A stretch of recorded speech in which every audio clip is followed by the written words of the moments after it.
কবে থেকে কোনো মেয়ের সাথে কাস্টম খেলা হয় না, আজকে একটা মেয়েকে কাস্টমে আনতেই হবে। স্যার, আমরা গরিব বাচ্চাদের জন্য টপাপের টাকা জড়ো করছি, আপনারা যদি কিছু সাহায্য করেন। অ্যাকচুয়ালি আমি আমার পার্সটা গাড়িতেই ফেলে এসেছি, আপনি আসুন, আমি সেখান থেকেই দিয়ে দিচ্ছি। আসুন। Follow me. মানে ঢোক সালি আগে। Help me.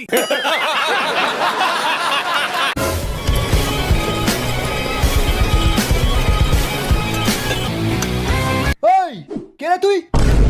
রাইস্টার, সোজা পয়েন্টে আসি। আমি বাইক নিয়ে বুইয়া চ্যালেঞ্জ করছিলাম, বুঝলি?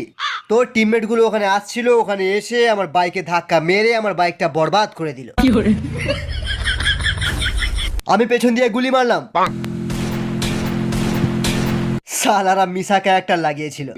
গেল শালা আমার মটকাটা গরম হয়ে। তারপর পেছন পেছন দৌড়ে এসে দেখি এখানে একটা স্কোয়াড নয়, 2-3টে স্কোয়াড মিলে ক্যাম্পিং করছে।